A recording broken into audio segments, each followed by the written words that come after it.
Assalamualaikum warahmatullahi wabarakatuh. Bismillahirrahmanirrahim. Nahmaduka ya ghafuru ya syakuru. Mashalli wa sallim barik ala sayyidina maulana Muhammadin wa ala alihi wa sahbihi asma'in. Nama ba'du. Perlu saya sampaikan, sanad ini harus muttasil. Sehingga kita tahu bahkan cara tidur Rasulullah itu miring kemana, ala jambil aiman, kemudian madhab kiblat. Sebelum tidur beliau wudu, sebelum tidur lagi baca subhanallah 33 kali, alhamdulillah 33 kali, Allahu akbar 33 kali. Sebetulnya wiridan itu sanad paling kuat itu tentang mau tidur. Meskipun ada riwayat dibaca setelah apa? Sholat. Jadi makanya kita al-jam'u baina riwayaten, habis sholat ya baca itu, mau tidur ya baca itu. Nah, sebetulnya habis sholat sama mau tidur itu ngeri mau tidur. Karena ini kan pemanasan mati. Pelatihan mati, karena satu kondisi yang ada sudah tidak bisa ikhtiar. Tapi kayak apa Rasulullah? Justru kita kondisi yang nggak bisa ikhtiar itu pesannya Nabi apa? Kamu baca ini, in mutta kata Nabi, ada yang baca in mitta. Kalau mau berpikir potensi paling ngeri, bahaya paling ngeri adalah orang mau tidur, karena di situ kita tidak bisa apa-apa. Cara musamu mangkel beku ya karek nyembelih, cara bojomu mangkel beku ya karek ngobong kok ini TV ini. Anda usah merasa tidak akan mengalami itu, ya insya Allah enggak itu. Tapi dengan melihat di TV semua potensi itu ada. Untuk aku turun yang kendaraan tangis-tangisnya akhirat. Kita kok Gusti kalau mau akhirat mau kecelakaan. Nah, justru mau tidur itu Nabi itu unik, kelihatan bahwa ada nubuah, ada kenabian yang luar biasa. Kalau mau tidur ada nubuah, ada kenabian yang luar biasa. Kalau mau tidur itu ada wiridannya. Saya termasuk orang yang fanatik baca wiridan sebelum tidur. Jadi jangan kira kalau Selasa sholat jarang wiridan, tidak punya wiridan di tempat lain, itu sangat suudzon yang menyakiti. Saya punya cara sendiri untuk ingat Allah itu, terutama mau tidur. Sampai istri saya itu protes. Gus nak bersolat tahu mau nyekel tasbih habis tidur, saya punya tasbih lupa jumlahnya semuanya di kamar tidur. Ini sekaligus ijazah entah pamer kebaikan tidak tahu saya. Pokoknya sudahlah husnudzon saja. Suudzonu iblis. Karena mau tidur saya pikir kalau tahu-tahu saya bangun terus ketemu mungkar nakir terus kayak apa. Sehingga Rasulullah itu ngajari kita luar biasa. Bismika wa du'tu jambi wa bismika arfa'u. Kalau mau tidur doa apa populernya apa? Bismika Allahumma ahya bismika amut.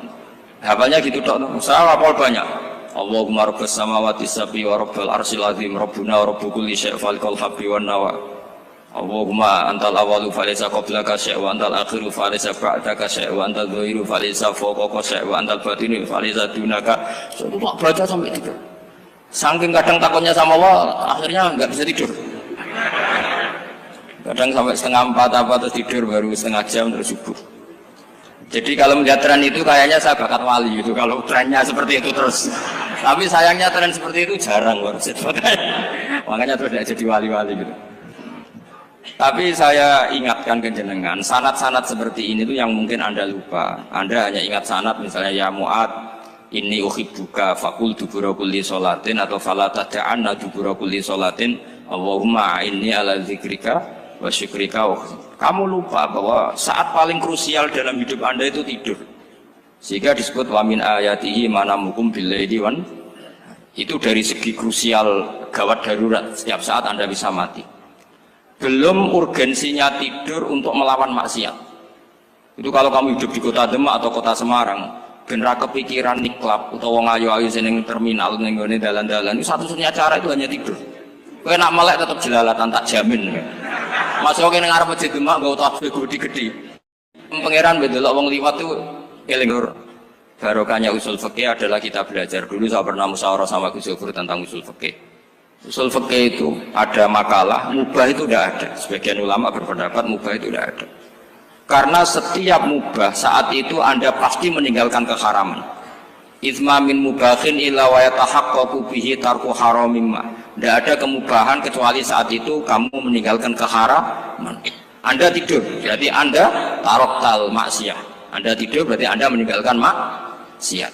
Enggak nyolong, enggak dugem, enggak zina, enggak maling, enggak ngerasani orang.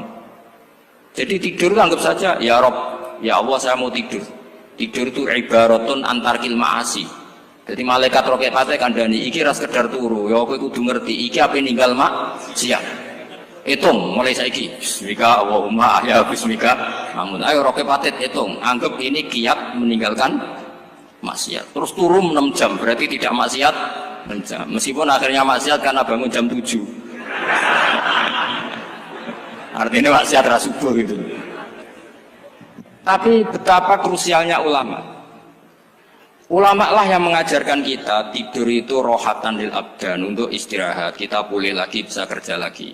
Pak Bupati bisa ngantor lagi, Pak Kapolsek, Kapolres bisa ngantor lagi. Semuanya aktivitas tentara bisa ngantor lagi. Memulihkan kekuatan itu ibadah. Meninggalkan maksiat karena tidur juga ibadah. Tidur saja ibadah. Ini barokatnya umatnya Rasulullah Shallallahu Alaihi Wasallam. Senyaman itu.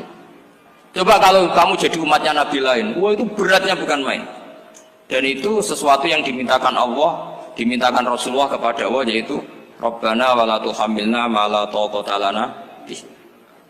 Termasuk la tahmil alaina isran kama hamaltahu 'alal ladzina min qablina. Jangan bebankan ke umat kami sesuatu yang seperti engkau bebankan pada umat dulu. Umat dulu itu kalau mau tobat, kayak umatnya Nabi Musa pernah nyembah anak sapi, itu yang pernah nyembah tobatnya dibunuh. Liyaqtulal bari'u minkum al mujrima, yang terbebas dari menyembah anak sapi disuruh bunuh yang pernah menyembah anak sapi. Fatubu ila bari'ikum faqtulu anfusakum. Mau beratnya kayak apa? Kalau orang sekarang tobat cukup soal Pak Rosid salami tempel 100.000, dipandu caranya tobat diwari istighfar. Nomor itu penting, nomor loro seneng kiai, seneng aku maksudnya, maksud kalimatnya jelas. Itu sudah. Pokoknya jelas gak usah dibunuh, gak usah apa? Gak usah apa? Dibunuh. Sehingga tidurnya umatnya Rasulullah itu luar biasa, terutama tidurnya orang puasa. Tidurnya tasbih, tidurnya ulama juga tasbih.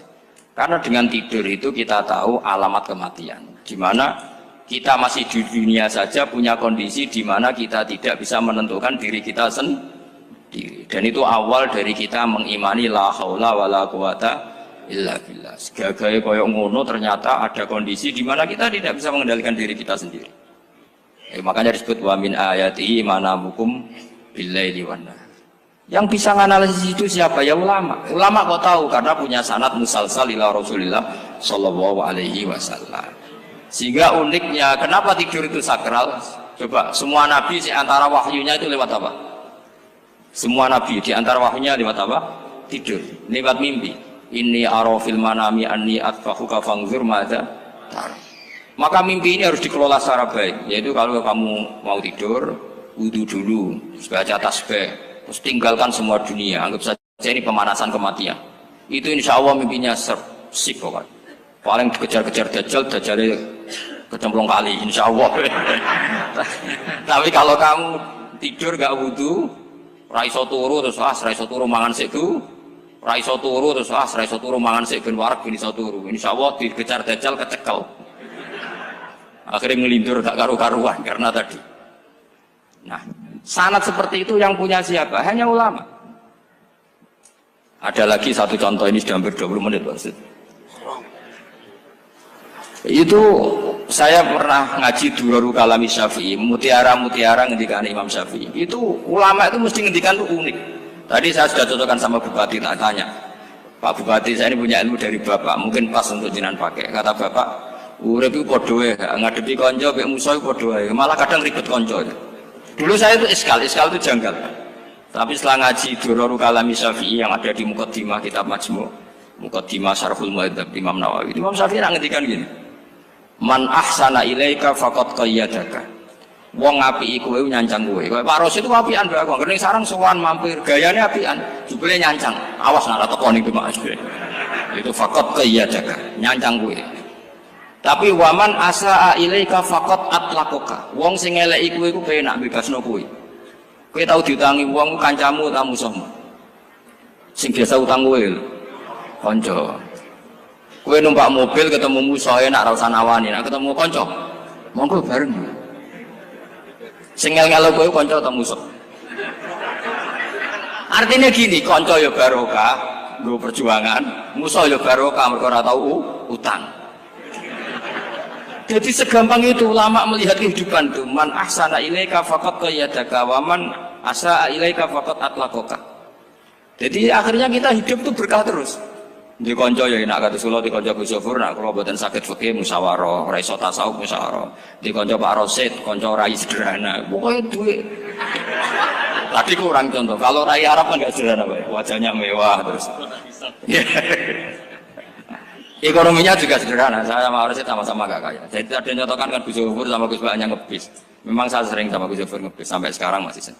Bukan karena miskin yang jelas itu pilihan itu. Jadi ulama itu segampang itu melihat kehidupan. Saya termasuk kiai muda yang nggak takut mati, bukan karena yakin di surga gitu, karena saya sering baca berdoa. Allahumma ya Allah, kata Rasulullah, kamu harus berdoa ya Allah, ij'alil hayata ziyadatan li fi kulli khairin wal mauta rohatan li min kulli syarrin. Mungkin sekarang kita ada zina, mungkin sekarang kita ada korupsi, mungkin sekarang kita ada maling, tapi potensi itu tetap ada. Yang bisa ngakhiri itu apa? Kematian. Maka anggap saja kematian itu rohatan li min kulli syarrin, semua mengakhiri semua keburukan. Kayak apa Rasulullah memandang kehidupan? Kalau kamu masih hidup, anggap saja ziyadatan li fi kulli khairin. Saya gara-gara hidup saudaranya kersane Pak Rosid ngaji di sini. Ikhlas Pak Rosid itu sangat ikhlas. Saudaranya senior kula dipaksa ke gelem, diintimidasi ke gelem. Wah itu barokah.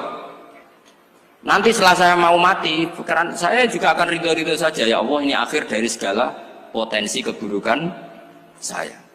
Sehingga kiai NU, kiai alim itu ada bajingan, tukang ngemel wong kok mati. Saya gitu Pak, ini saya gitu. Tanggane orang sing gelem muni saya. Kiai ini maksud, ayo Pak muni saya Pak. Buatan saya ini tempuh. Lan saya pun mati, pun buatan sakit nakal nih. Ya jenenge rohatan li min kulli syarrin. Kalau mayit ya rohatan lahu min kulli syarrin. Kayak apa sanad kita ke Rasulullah, kabeh itu dimana jadi ibadah. Al hayat ziyadah fi kulli khairin, al maut rohatan min kulli syarrin. Kenal Pak Rosid ya ibadah, apalagi kenal Gus Yofur ibadah, kenal bupati ibadah, konco perjuangan. Kok kenal preman ya ibadah, konco latihan dakwah, anggapnya latihan ngolah rehab. Kenal polisi ibadah, jaga stabilitas nasional, kenal ABRI ibadah, jaga NKRI.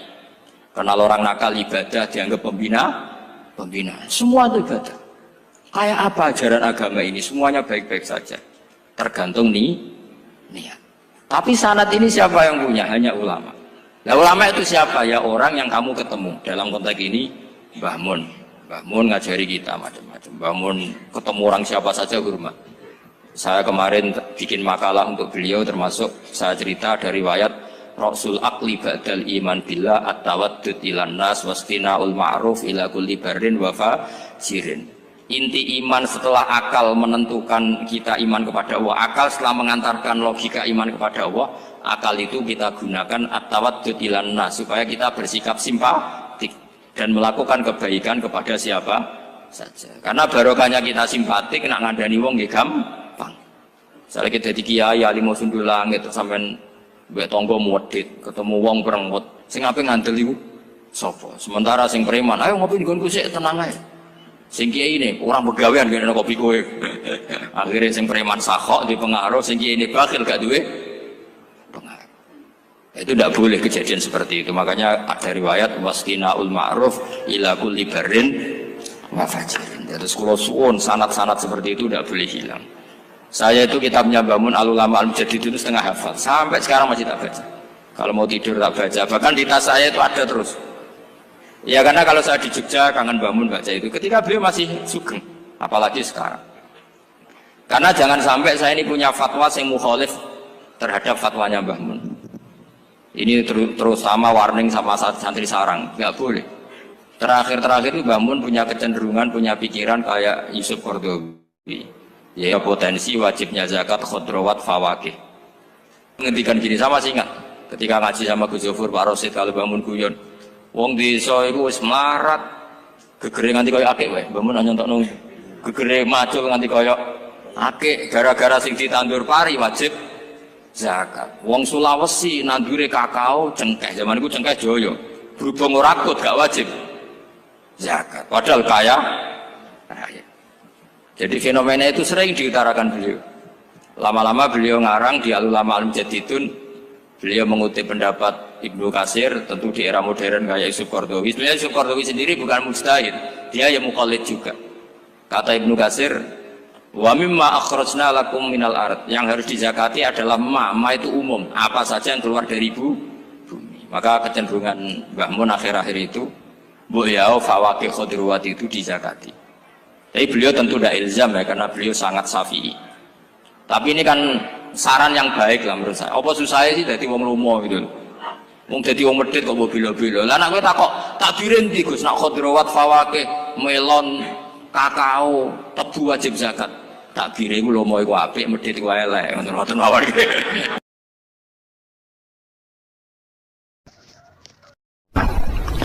Ada nikmat batinah, yaitu kepuasan mendapatkan ma'rifatullah. Aku ulang lagi, kepuasan mendapatkan apa? Ma'rifatullah. Itu nikmat batin. Baik yang terkait Allah maupun terkait logika-logika tasawuf. Terkait Allah misalnya gini, misalnya kula mikirnya. Kula nu bolak-balik matur niki, berkali-kali di tempat ngaji ini. Kim-ki jenane eling, mboten gadah masalah ingatan ini eling-eling. Eling-eling tenan. Wong nak soleh, ya soleh, soleh. Cek soleh mulai cilik, cek soleh dadakan ke husnul khotimah. Pokoknya apa? Soleh. Niku nak mati, niku bumi ku nangis. Nangisnya bumi ku kekurangan utawi kalong wong sing sujud ning ndekne. Ya Allah Gusti, biasanya wonten tiyang niku sujud teng nggen kula, dia berperilaku baik teng nggen kula, sakniki tiyang niku pun jenengan ambil, nangis bumi. Sakniki sing urip arek bedua-bedua. Damel narkoba, damel ngefly, damel macam-macam lah. Itu nangis bumi. Langit semeneng. Semeneng. Gusti matur nuwun Gusti, orang itu saya tunggu lama, sekarang sudah engkau angkat ke tempat kami. Maksudnya diangkat teng langit. Sing bumi nangis, sing langit apa? Seneng. Nah kemudian kita berpikir begini, bumi kok iso nangis ku piye? Nah itu terserah sampai apa termasuk ulama zahir apa termasuk ulama batin. Kalau ulama zahir mengatakan bumi nangis itu mau kinayatun anil husni, pokoknya pantasnya bumi itu susah, wong kelangan putra terbaiknya. Tapi nak cara ulama-ulama hakikat yang mengenali sekali betapa kudrahnya Allah, betapa kudrahnya Allah itu tidak terbatas. Itu yang meyakini bumi nangis itu nangis tenan. Misalnya ngaten kalau tak terang malih ya. Kowe bayangno dadi Nabi Adam, ngrungokno kowe. Kowe bayangno dadi Nabi Adam. Nabi Adam tenan maksudnya. Terus Nabi Adam orang pertama, dia tahu betul kalau dia dicipta dari bumi. Dan dia pula tahu betul, beliau tahu kalau dia bisa ngomong, bisa mikir, bisa macam-macam. Terus indukannya beliau itu bumi. Mesti pikiran Nabi Adam, jangan-jangan bumi ini juga bisa berpikir kayak saya. Ini kan materi saya, karena saya dari bumi ini bisa ngomong, bisa melihat macam-macam. Terus bedanya apa manusia mbek napa? Umpama kowe dadi nabi napa? Adam, orang yang dekat sekali, qoribu ahdin, dekat sekali dengan kesaksian kudrah Allah. Gini ku dekne roh nak materine kok bumi, dan dia orang pertama yang urung lali kamane. Tapi ketika sudah ribuan orang, mungkin jutaan orang lali, seakan-akan bumi itu tidak jenis dari kita. Bumi adalah hal yang berbeda dengan kita. Kita manusia berakal, bumi itu benda mati. Terus kowe katut wong goblok-goblok, bumi itu benda mati. Sajane ya rada kriminal wong Islam muni bumi itu benda mati. Enggak bisa berpikir, yang bisa berpikir hanya manusia. Itu kengawuran-kengawuran yang kita ciptakan sendiri, kita wariskan turun-temurun. Umpama kowe iku dadi ulama, ngomong ngono iku isin.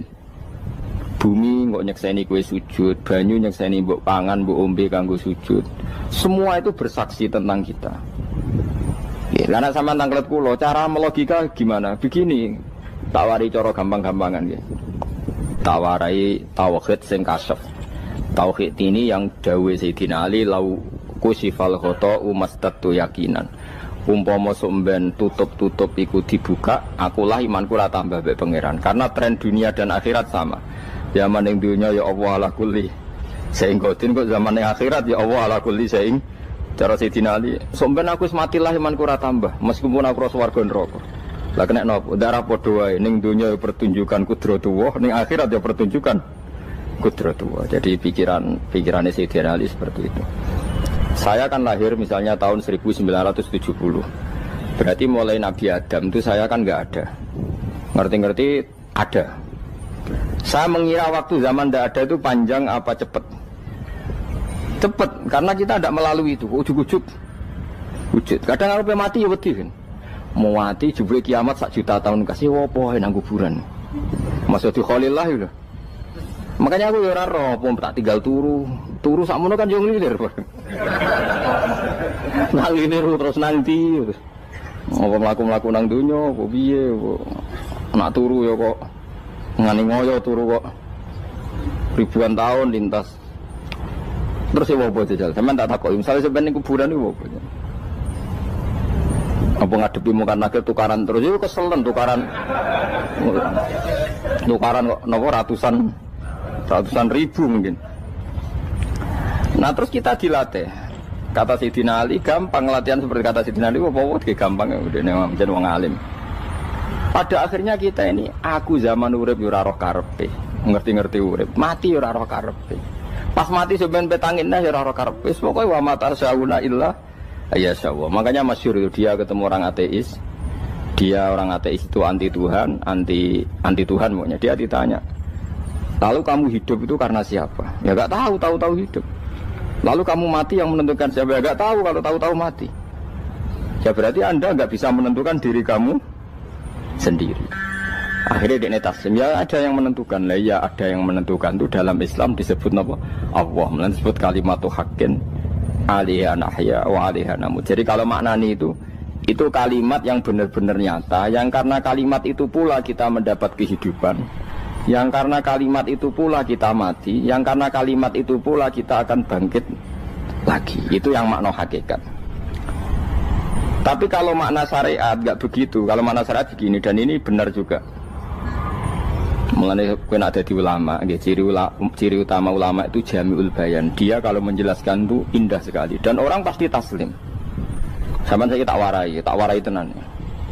Sama kan biasa wiridan la ilaha illallah kan biasa. Mulai mimpin tahlil sampai kepeksa mergo do tahlil melok, sampai sing darani bid'ah akhirnya ya melok tanggane napa? Tahlil. Soale wae. Kata Ibnul Qayyim Al-Jauziyah dalam kitab Zadul Ma'ad. Kitab Zadul Ma'ad itu kitab kesayangannya Sayyid Abdul Al-Haddad. Sayyid Abdul Haddad itu pengarang kitab Zadul Ma'ad. Padahal kitab ini dikarang oleh muridnya Ibnu Taimiyah. Abdul Haddad itu gak seneng Ibnu Taimiyah tapi seneng muridnya. Jadi di sini ulama ya demokratis. Gak seneng gurunya tapi seneng. Saja nih Ibnu Taimiyah itu orang baik. Ya ulama top ya baik, ya waras top. Tapi ngerti-ngerti Wahabi itu identik dengan Ibnu Taimiyah. Akhirnya ulama ahli sunnah penyebut itu terus izin. Mulane kiai-kiai ra ono sing dalil kala Ibnu Taimiyah mergo dicap Wahabi. Padahal Ibnu Taimiyah wong alim. Di kitab-kitab kita termasuk Sayyid Muhammad piyambak anaknya Ibnu Taimiyah kala Syekhul Islam nopo kala. Tapi kan ini sudah milik Wahabi sehingga kita ini terus akhirnya gak gelem nyebut. Jadi kitab koyo dalil fastabiqul khairat iki apa par iki dadi dalil yo dhewe-dhewe. Wah parah tenan wong-wong. Dulu saya melihat orang enggak kunut itu ya biasa. Mergo saya sebagai wong alim ngerti iku mazhab Abu Hanifah. Saya kira arah kunut Muhammadiyah. Kita ini sebetulnya ahlul ilmi enggak tahu kunut itu mazhabnya siapa kita. Itu mazhabnya Abu Hanifah, yang kunut mazhab Syafi'i. Tapi tahu-tahu iki mazhab NU, iki mazhab Muhammad. Mana ada orang-orang ini bisa punya mazhab? Ngalime sepiro nganti dadi nopo? Mazhab. Tapi wis dadi bahasa, wis dadi nopo? Sekuaco kabeh jane. Mas repot-repot. Tak warai iki. Sampeyan ben nglafadzno la ilaha illallah iku keren iki. Keren tenan mboten keren-keren. Ngendikane Ibnu Qayyim Al-Jauziyah itu gini. Min asliha khuliqatil jannah wa min asliha khuliqatin nar. Terus wa min asliha khuliqatid dunya wa min asliha bu'isatir rasul wa min asliha qatalar rasul. Wah, terus sampai sekarang saya tak bedai. Surga itu kan digawe kelas VIP. VIP mewah. Terus jari rugane widadari dulu kan nak mini tersebut. Kira 70. 70. Wahyu kabeh ora ono sing kriting, wahyu kabeh. Wahyu kabeh terus gak tahu delok wong liya. Kadang bojo kita wis elek sik delok. Oh ya, widadari sifatnya maksuratun fil khiyam. Jadi gak tahu keluyuran ning ndi. Wahyu kabeh. Lek surga yang semewah itu selek itu ya bagi mereka sing nglafatno atau yang menerima la ilaha illallah. Neraka sekarang dibikin dalam itu. Jari Abu Hurairah neraka tes-tesane benda kamu jatuhkan ke neraka itu untuk sampai ke bawah itu nunggu 70 tahun. Kila 70.000 tahun.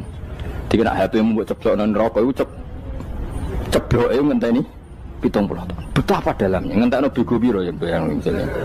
Oh itu kontraktor mana saja tidak sanggup itu disuruh ngeduk kedalaman neraka. Iku ya mau kanggo wong sing menolak la ilaha illallah. Jadi kalimat ini luar biasa. Swarga digawe bagi yang nerima, neraka digawe ya untuk yang menolak. Itu kalimat sing nak tahlilan turu iku lho. Iku kalimat sing nggo alasan Allah gawe swarga. Terus kalimat sing suwe-suwe sing lafadzno diarani bid'ah iku. Itu kalimat sesakral ini nasibnya akhir zaman iku entek. Gara-gara dilafadzno tahlilan tersangka jadi apa? Bid'ah. Dulu kalimat yang dipuja-puja penyebab surga dan neraka. Saiki kalimat itu tersangka. Mau perkara napa? Bid'ah. Wis aja melok-melok, kowe debat ya ora iso makili aku sebarno iso. Kok kowe terusno dalan tok. Dah. Berarti la ilaha illallah itu kalimat yang surga dibikin karena itu, neraka dibikin ya karena itu. Kemudian Allah punya sunnah, lalu butuh pelatihan. Dikasihlah Allah gawe bumi. Dia manusia butuh latihan, dibikinlah bumi. Dan dia latihan ikrar la ilaha illallah dengan sadar, dibikinlah bumi, liyabluwakum terus dites. Wes digawe bumi, ono makanan, ono minuman, ono wong wayah, ono pegatan macam-macam, wong diutang wis mbulet macam-macam. Gue ngetes, eling la ilaha illallah apa eling utangi, eling la ilaha illallah apa eling kasuse, pokoknya dites. Karena nggak fair kalau Allah bikin itu kemudian nggak dites, dibikinlah darul imtihan. Dunia itu bahasa Arabnya darul imtihan, tempat tes-tesan. Imtihan mana apa? Tes, liyabluwakum, diuji. Wes diuji kita hidup. Artinya kita dihidupkannya pun oleh Allah demi tes-tesan la ilaha, itu disebut kalimatu haqqin alaiha. Nah ya sebenarnya kita hidup pun ini untuk dites. Pada akhirnya la ilaha illallah apa enggak? Paham ya? Terus dites.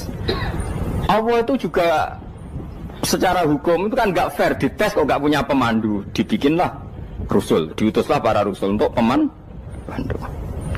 Tes itu kan butuh seru, mak pemandu tok ora ono musuhe kan gak seru, dibikinlah setan. Sajane sebagian kita sudah setan tapi ini ben seru. Lho ndak setan kan minal jinnati wan nas, rumangsamu setan sapa?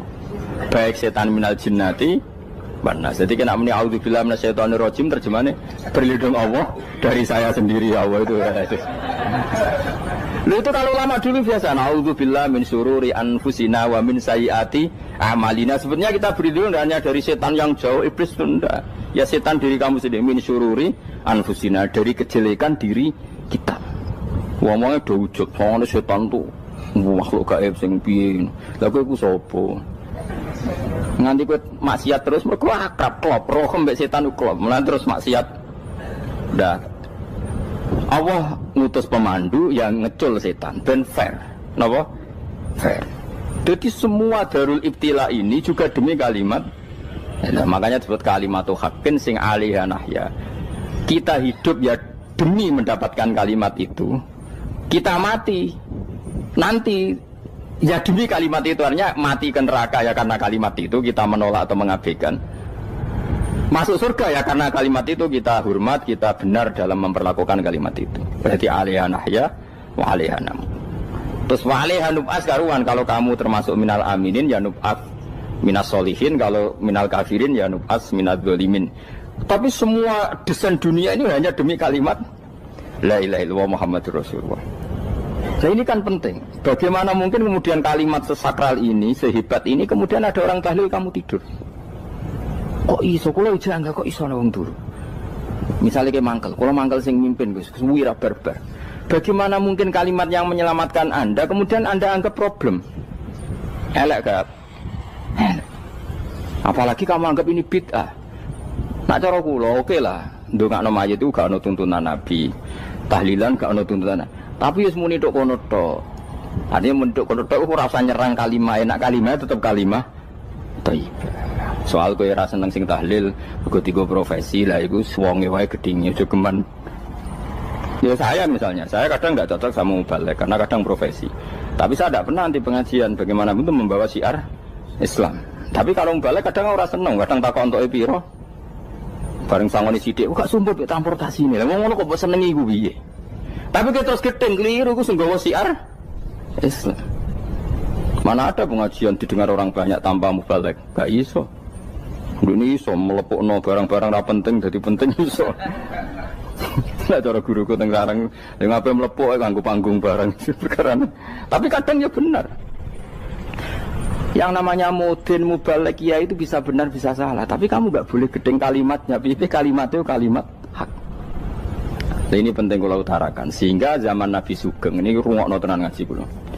Zaman Nabi Sugeng ada sahabat namanya itu Usamah bin Zaid. Ini sahabat kesayangannya Nabi, hibbu Rasulillah. Usama itu diutus Nabi perang. Ini dengerin ya, diutus perang. Pas perang itu si kafir tadi memenggal temannya. Ada yang tangannya putus, kakinya putus. Wah, seorang kafir ini sudah luar biasa. Bacok sana, bacok sini. Ketika terdesak oleh pasukan Usama, kebetulan Usama ini cakap ya, sama beberapa temannya orang Ansor. Orang kafir yang sudah koto'a arjulana wa koto'a aidiana, dia pas terdesak bilang la ilaha illallah. Terus sama Usama tetap ditusuk, dibunuh karena dia berpikir ini qolaha muta'awwidzan, dia melafadzkan kalimat itu hanya berlindung dari pembunuhan. Setelah dilaporkan Nabi itu marah besar. Nabi ngendikan kaifa anta ya Usama bila ilaha illallah idza ja'at bika yaumal qiyamah. Kowe nek ditakoki la ilaha illallah ku piye? Piye wis ngomong la ilaha illallah, tapi sampai ngomong ngoten sausé ngethoki tangan kula, maksud tangan kula tangan kelompok saya, tiga-tiga saya. Nabi tetap jawab kaifa bila ilaha illallah idza ja'at bika yaumal qiyamah. Pokoknya Nabi menyoal terus. Sampai menjadi fatwa ijma'nya fuqaha, siapapun yang melafadzkan la ilaha illallah harus kita terima meskipun qolaha muta'awwidzan, meskipun saat melakukan hanya cara zahir berlindung dari kematian, sehingga kita terima. Orang kafir yang 80 tahun kafir melafadzkan la ilaha illallah 1 menit menjadi mukmin. Sampai ada ayat qulil ladzina kafaru iyantahu yufar lahum ma qad salam. Ini kalimat yang sakral, bahkan kafir yang 80 tahun saja menjadi mukmin hanya karena melafadzkan la ilaha. Mulane yang ngaji saya, yang seneng saya, jangan pernah kamu mengatakan ada bid'ah yang orang bisa jadi kafir. Bagaimana mungkin orang mukmin yang ke kuburan dan melafadzkan la ilaha illallah kamu katakan kafir? Padahal kalimat ini yang kafir 80 tahun saja menjadi mukmin. Saiki ana wong nglafadzno la ilaha illallah mergo salah tempat pinggir patok mbok arani kafir. Kok aneh. Sing kafir 80 tahun dadi mukmin iki gara-gara ngafalno la ilaha illallah dadi kafir. Mergo mau salah kali, salah tempat. Ning pinggir apa? Patok. Mboten ora cocok muni nganggur, wong sering ziarah ku nganggur. Nyatane ya tenan. Cara dekne pegawai negeri ora sering ziarah. Nah iku tapi ora usah muni kafir gak mungkin lah. Coba kalimat ini itu orang kafir yang 80 tahun menjadi apa coba dengan melafadzkan kalimat ini? Mukmin kan? Berarti kalimat ini adalah kalimat penghilang kekafiran. Lalu karena dilafadzkan secara salah dianggap kafir. Hanya karena bid'ah itu tidak mungkin. Makanya sebetulnya Wahabi yang alim-alim itu tidak berpendapat demikian. Saya punya beberapa referensi Wahabi yang alim itu tidak pernah mengkafir-kafirkan orang karena perdebatannya seperti itu. Tapi saat ini wis kuwajo. Sebenarnya kalau orang alim itu ya mirip-mirip, entah Wahabi entah tidak mirip-mirip. Karena kalimat tadi. Wahabi itu kitab terbesarnya itu Ibnu Taimiyah. Ibnu Taimiyah itu punya murid Ibnu Qayyim Al-Jauziyah. Itu sampai sekarang saya lihat di fatwanya Ibnu Taimiyah itu begitu hormat sama orang-orang kita ini sama. Tapi tahu-tahu lewat penyaduran sana sini terus menjadi kacau. Jadi kalau balik ini malah sampai anak kepengen dua nikmat batinah seperti tadi yang saya utarakan. Swarga dicipta sedemikian mewah ya demi yang menerima la ilaha illallah. Terus neraka dibikin se ekstrim itu juga bagi yang nolak. Kemudian dibikin daru pelatihan yaitu dunia ya karena kalimat berarti kalimat itu luar biasa. Wa biha qamatis samawati wal ardu. Kalimat ini pulang menjadikan langit bumi berdiri. Lalu sekarang kita bisa ngomong, bisa berpikir, bisa ngadekno BPKB macam-macam. Itu karena kita sendiri apa karena kudratullah? Saya tanya. Karena kudratullah. Kalau karena kudratullah, apa susahnya Allah bikin kemampuan tanah ini nangis, tanah ini susah. Wong podo-podo kowe iso nangis, iso mikir ya mergo kudratullah, ndak karena kamu. Harusnya ya sama, bumi-bumi ini bisa menangis juga karena kudratullah. Makanya bumi ini menangis ketika enggak ada orang yang sujud. Itu ya mungkin. Wong zaman kowe iso nangis ya krana kudratullah, mestine bumi yang kamu katakan benda mati, hakikatnya dengan kudratullah juga sama dengan kita. Mulane tenggene kitab Al-Husunul Hamidiyah, kula ngrasa utang tenan mbek kitab. Dulu saya ngaji 2 tahun kitab Al-Husun. Kitabnya kecil tapi saya ngaji itu 2 tahun. Berkali-kali saya ulang. Itu beliau cerita gini. Dia yang ngarang itu orang alim, kebetulan dia orang India. Memang kelebihannya kitab dikarang orang Arab itu luweh bulat. Wong Arab kan semuanya Islam, karangannya itu standar. Ini dikarang orang India. Di Tonggo Blodor, di masjidnya, dikarang ulama yang masyarakatnya itu udah karu-karuan. Dia cerita itu gini. Manusia itu punya satu kebodohan, di mana kebodohan itu disebabkan oleh Robtul Asbab Al-Adiyah, mengkaitkan sebab sing biasa-biasa. Misalnya gini, sama saya kita omongi, misalnya ada orang bilang gini, batu ini nanti itu menjadi ayam. Orang bilang mukhal apa enggak? Enggak, jawab saja. Mukhal. Kenapa bilang mukhal? Karena dikira enggak bisa kan? Enggak, jawab saja. Jawab satu-satu. Batu ini menjadi ayam. Kamu jawab mukhal. Alasannya apa? Alasannya enggak mungkin terjadi, apa kamu enggak bisa? Sebetulnya karena kamu udah bisa. Udah. Lau ukhbiro dzakar rajul. Andai kan orang itu kamu kasih tahu, klungsu ini biji asem itu, biji pohon asem itu. Nanti yang kecil ini suatu saat besar. Setelah besar buahnya banyak, tambah besar, tambah besar. Terus orang bilang mungkin. Ketika bilang mungkin itu karena dia bisa, apa hanya karena menyaksikan berkali-kali ada kejadian nak kelungsu ditandur, iku iso dadi gede. Coba sama jawab. Karena dia bisa, apa karena hanya menyaksikan itu sering terjadi? Hanya misalnya. Artinya zaman dia mengatakan mungkin, itu pun tidak memberi kontribusi ikut buat. Iya enggak? Tetap bergantung kudrahnya Allah. Dia hanya bilang mungkin karena sering melihat. Sebenarnya dia enggak sama sekali memberi kontribusi. Lah ya darani mungkin ya ora urun. Paham ya?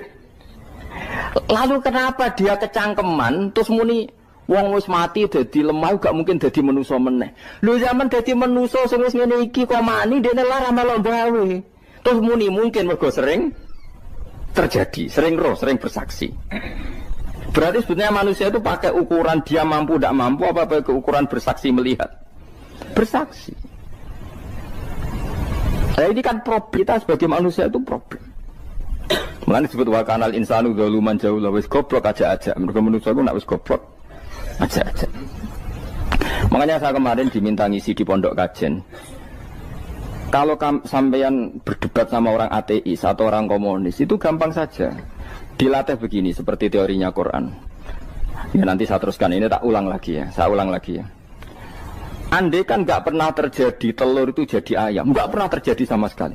Telur itu jadi ayam. Terus kamu mengasih tahu orang tadi, telur ini loh nanti jadi hewan yang hidup terus terbang. Mesti dia bilang mukhal, mau benda mati kok nanti jadi benda hidup yang terbang ngalor ngidul. Berhubung sering terjadi dan dia pun tidak ikut bikin, bilang mungkin. Paham? Saya ulang lagi ya. Berarti dia bilang mungkin karena sering apa? Terjadi dan dia lihat. Andai kan pertama kali gak ada telur sama sekali yang jadi ayam, terus pengalaman pertama di dunia belum pernah terjadi. Kamu kasih tahu telur ini nanti jadi ayam terus terbang. Orang ini bilang mukhal enggak? Mukhal. Berhubung sering terjadi bilang enggak? Nah berarti kita nanti bangkit dari kubur gampang saja bagi Allah. Cuma belum pernah terjadi kamu mengatakan mukhal. Nah makanya otak kita harus dibenahi. Kalian jogeman percaya ambek yang pernah kita lihat, yang sering kita lihat. Percayalah dengan akal, tapi akal waras tuh. Karena waras itu serempet tatanannya wangil. Makanya Islam itu melatih. Qul falillahil hujjatul balighah. Misalnya begini ya, dulu kalau Gerwani atau PKI atau siapa saja lah, itu kalau melatih anak-anak TK, makanya seorang ulama harus punya kecakapan penjelasan ibanatul ahkam. Itu anak-anak kecil dilatih. Anak-anak kamu terpejam, mintalah manisan sama Allah. Ya Allah saya minta manisan, saya minta permen. Terus disuruh buka, dapat enggak anak-anak? Enggak dapat bu, wah berarti Allah enggak ada. Sekarang minta sama bu guru. Bu guru kami minta permen dikasih. Berarti yang ada bu guru bukan Tuhan gitu. Akhirnya jadi gerakan ateisme. Nah sebetulnya untuk melawan gerakan itu kita harus melatih begini misalnya gini. Saya itu pernah ketemu sama orang yang berpikiran komunis. Oh komunis juga. Dia nantang saya gini, Pak, pokoknya saya tidak bisa menerima konsep Tuhan sebelum Anda bisa menjelaskan kenapa ada Tuhan. Jadi, bocah kok elek ini. Nah, aku ngerti aja, sak cerdas ini tetap cerdas aku yakin sudah tahu cerdas aku. Rasanya selain raine seram meyakinkan, tapi pikir tetap cerdas. Kulo itu kan wong Quran gitu, artinya punya pikiran panjang. Mungkin di antara orang Islam kita ini tidak punya kecakapan menjelaskan. Tapi kalau orang sering baca Quran, apalagi dia ngaji tafsir ya, yang waras maksudnya waras lah. Serapati seneng duit, barang ini penting. Kalau seneng duit, mari goblok. Yakin ulama seneng duit, mari goblok, tak jamin. Umpama alim ya kelas B, kelas C gak bisa, tahqiq gak bisa. Kalau tahu dikandani konco kulo, riyen ambek jenengan udah saya kaca akhir. Lah kena apa? Cok seneng duit kulo. Duit masalah bagi ulama. Orang duit lebih masalah kan ya. Maksudnya rasa senang tapi ojo terus gak duit. Sekarang saya tanya, Quran itu melatih kita gini. Quran itu sederhana kalau ngelatih tauhid. Tapi orang pasti ingat. Kata Allah gini, nggak apa-apa, saya ada Tuhan nggak apa-apa. Kamu yang Tuhan. Tapi buktikan kalau kamu Tuhan. Caranya gini. Am khalaqus samawati wal ardi. Ya nggak apa-apa, kamu yang Tuhan nggak apa-apa. Tapi buktikan kalau kamu menciptakan langit, bumi. Mereka pasti ikrar, ya tidak mungkin saya menciptakan bumi, saya lahir sudah ada bumi. Yesus lahir sudah ada bumi, nggak mungkin Tuhan. Terus Tuhan membuat pertanyaan kedua, am khuliqu min ghairi syai'in. Ya sudah, kalau saya ada Tuhan, lalu nggak ada Tuhan, berarti alam raya ini tercipta oleh sesuatu yang nggak ada. Aneh nggak? Misalnya sebelum alam raya ini nggak ada Tuhan. Berarti sebelum alam raya ini kan adanya nihilisme, sesuatu yang nggak ada. Kemudian sesuatu yang nggak ada menjadi penyebab sesuatu yang ada. Aneh gak? Menurut saya aneh. Sesuatu yang nggak ada itu mestinya kan nggak bisa ngelabeti, nggak bisa berfungsi, nggak bisa ada gunanya. Oh jenenge ra ono iku ora marai apa-apa.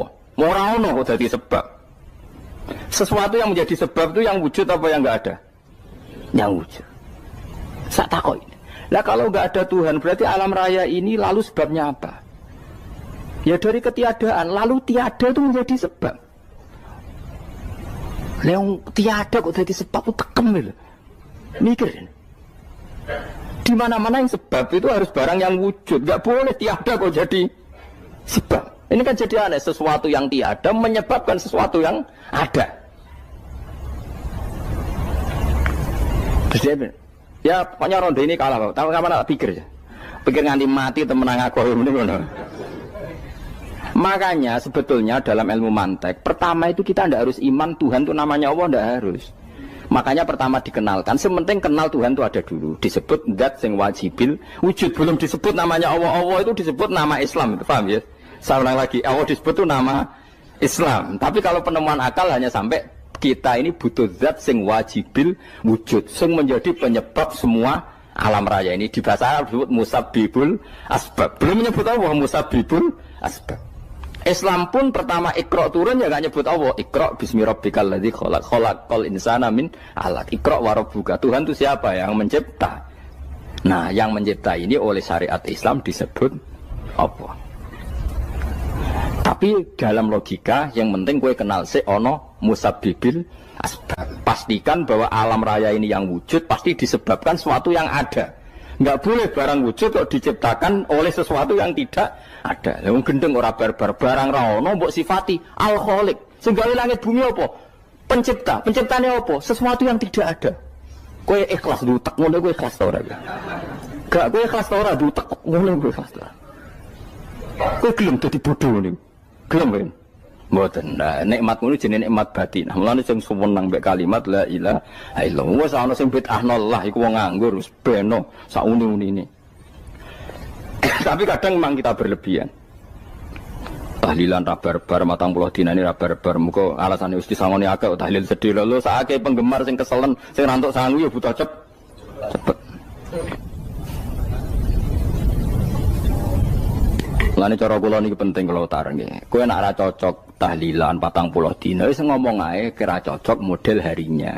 Tapi ki aja menolak kalimat la ilaha illallah iku disifati kanjeng Nabi kalimat thayyibah. Wong Nabi nyifati thayyibah, kalimat yang suci kok nyifati bid. Tak soal kira cocok wong sebut. Misalnya kamu bilang saja wong mati wis sangu amale lha apa didongakno barang. Nek kowe pengen ndonga ora usah ndonga. Wis ora usah biasa wae. Kula lah mbok dongakno ya ora seneng. Gak meyakinkan. Karo dene mlebu swarga butuh dongamu ora ono swarga fadhole pangeran apa mbok dongano barang. Nah tapi kowe donga aku ya seneng. Senenge ya semau lah timbang nyanyi-nyanyi rame-rame sadok ndongane. Mbok mandi mbok ora pokoke ndongane. Saya ulang lagi ya.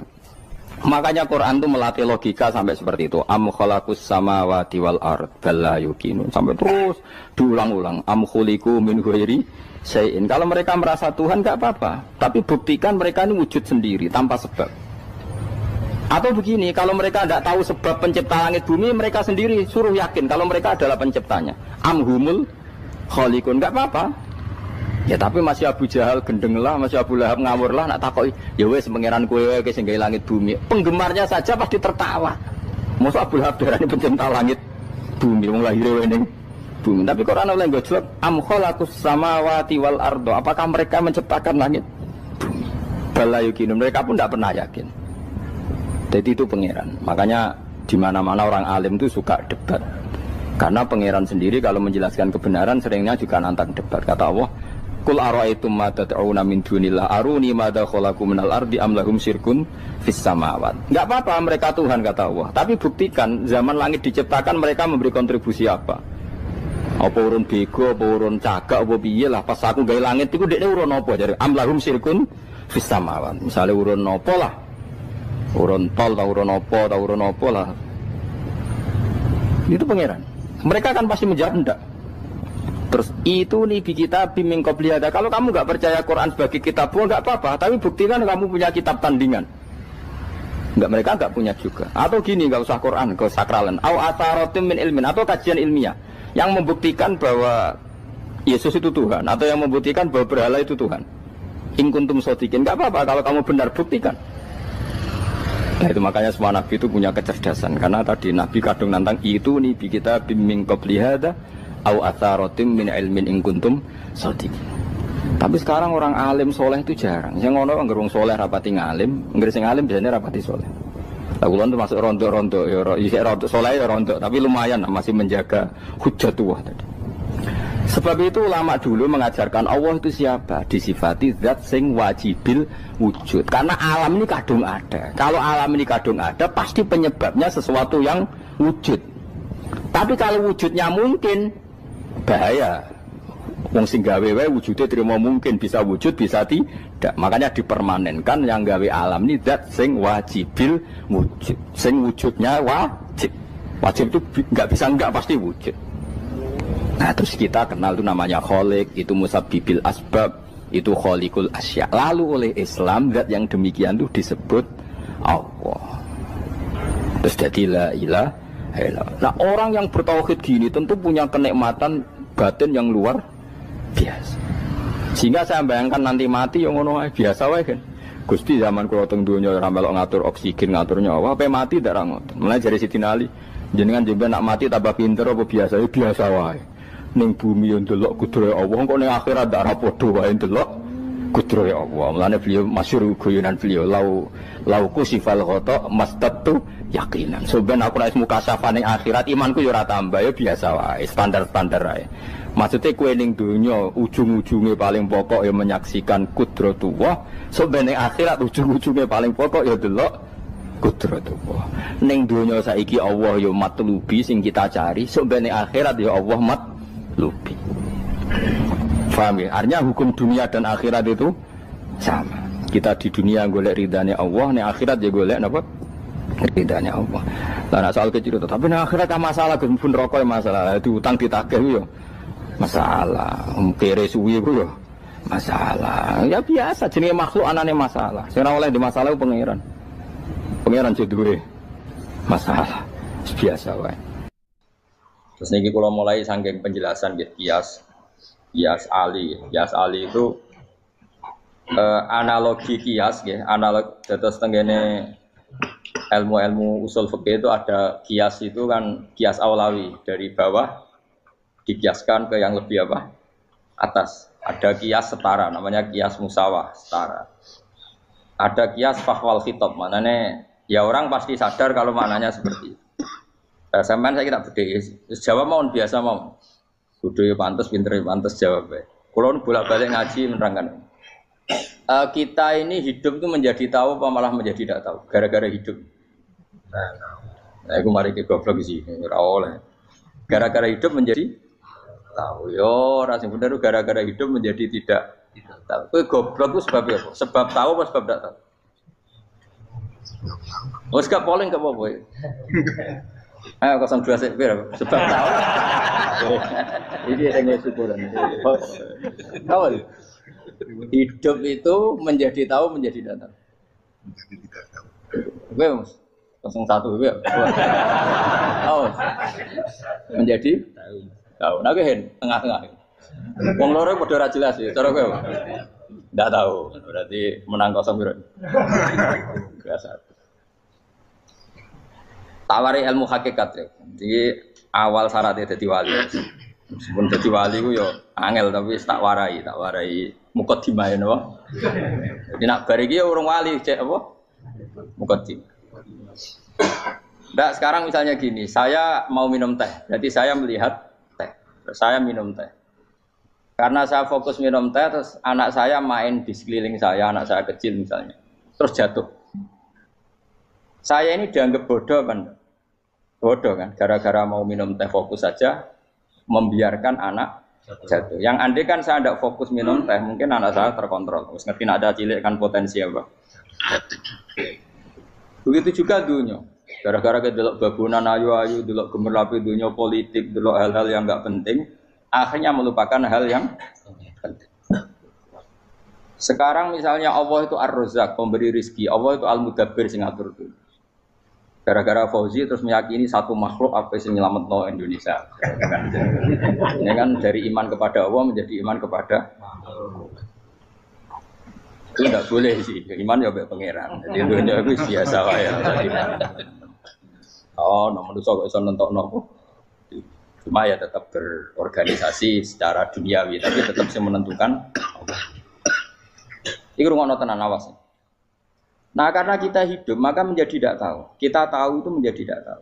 Surungono sehingga nanti tak terangkan sekian dalil dari Quran dan hadis. Gara-gara saya fokus minum teh, terlena mau ngopi, wah sena esok ngopi. Gara-gara terlena itu anak saya jatuh, menjadi tidak tahu. Begitu juga dunia. Makanya Allah sering memberi nasihat, fala taghurrannakumul hayatud. Kamu jangan tertipu oleh kehidupan dunia. Ibaratnya Allah nimpi direm, dat paling penting, paling pokok. Tapi kamu abaikan. Kamu bilang jabatan penting, teman penting, mitra pejabat penting, komunitas penting. Kamu sampai lupa bilang nah Allah itu lebih penting. Nah, ini sudah mulai kena hijab. Nah orang yang kena hijab ini nanti tidak bisa masuk surga karena Allah duka dengan duka marah besar. Allah ngendikan kalla innahum ar-rabbihim yauma idzil lamahjubun. Orang-orang ini nanti ketika di akhirat terhijab dari saya. Karena zaman yang dunia ora tau roh aku. Kenapa kok terhijab? Justru karena ada yang diketahui. Justru ada yang diketahui. Contoh paling mudah itu copet atau lonte atau koruptor atau apa saja. Misalnya nyuwun sewu orang jadi copet itu kan umur 17 atau misalnya jadi pekerja seks nakal itu kan umur 17 atau 18. Hanya karena pernah mendapat rezeki dari judi misalnya atau dari transaksi yang haram. Terus dia bilang gini, aku nak jadi copet mangan kopo. Aku nak judi mangan kopo. Aku nak gak jadi wong nakal mangan kopo. Padahal dia 17 tahun nyatanya bisa makan, birizkillah apa? Tapi pernah merasakan 1-2 bulan dari rezeki haram, dia menvonis seakan-akan tidak bisa makan kecuali dari rezeki haram. Ya itu tadi gara-gara tahu nikmatnya uang yang sepintas lewat haram, nyopet atau korupsi, terus menafikan nikmat-nikmatnya. Jadi dari tahu nikmatnya nyolong atau korupsi menjadi tidak. Makanya kalau dalam ilmu tasawuf itu gini fatwalian, manusia sekarang itu tidur, kalau mati baru bangun. Jadi cara ilmu tasawuf itu annasu niyamun wa idza matu intahu. Mungkin ada yang hafal tapi ora paham. Jadi rata terang. Annasu niyamun wa idza matu intahu. Manusa kabeh sak donya iku turu. Nek wis mati lagi tangi. Mergo kena wis mati iku lagi roh. Jebule sing hak tenan iku sujud ning pangeran. Sing hak tenan iku subhanallah walhamdulillah. Sing hak tenan iku muni Allahu akbar. Kae zaman ning donya dintekno kowe ngomong Amerika super power. Kenal presiden penting, kenal menteri penting, kenal kiai gede penting. Iku mbok entekno. Barang-barang sing cara akhirat gak mendesak mbok entek. Wong nak ramangan mati, nak ra duwe gaji sumpek, nak pensiun sumpek. Hal-hal nanti setelah di akhirat kamu hanya tahu satu kalimatul haq, yaitu kenangan terbaik kamu di dunia itu sujud. Jika kamu getun ketika hidup tidak pernah sujud. Makanya kata Rasulullah, nanti kamu tahu ketika di akhirat hatta takuna sajdatul wahidatu khairan minad dunya wa ma fiha. Sehingga kamu nanti tahu bahwa sujud satu kali itu lebih baik ketimbang dunia dan sisi. Karena ternyata setelah kamu di akhirat yang layak jadi poin kamu hidup di dunia itu hanya apa? Sujud. Nah, yang dunia kan WA penting, HP terbaru penting, babonan penting, mitra penting, ngomong terus berjuta-juta kalimat. Hanya karena kamu hidup. Tahu saya mati, kau ngerti kau kabeh dak? Maka ilmu kamu itu setelah mati, lagi ilmu terlambat. Napas ilmu mau terlambat itu Allah duka. Kalla apa alhaqumut takahatu hatta zurtumul qabir. Kalla saufa ta'lamun summa kalla. Terus kalla law ta'lamuna ilmal yakin la tarawun al-jahim. Pas kowe ilmumu wis bener, Gusti ternyata penting sujud teng jenengan, ternyata penting jenengan Allah. Pas roh pas wayah mlebu neraka, kok wis kecewa. Ya saiki tapi wayah mlebu neraka, roh wis terlambat. Mane tak warai saiki ben ora roh pas wayah mlebu neraka. Kok nak roh terlambat, pas roh wayah mlebu. Sehingga ketika Allah melehno wong kafir, melehno itu mencibir orang kafir. Kata Allah begini. Ini mungkin yang hafal Quran bisa dicek lagi. Fakashafna anka ghita akafa basarukal yauma hadid. Jadi kata Allah ngomentari orang kafir ketika di akhirat, laqad kunta fi ghaflatin min hadza. Kamu lupa kan kalau ada akhirat seperti ini kata Allah. Fakashafna anka ghita aka. Sekarang kamu saya kasaf, saya buka semua fakta.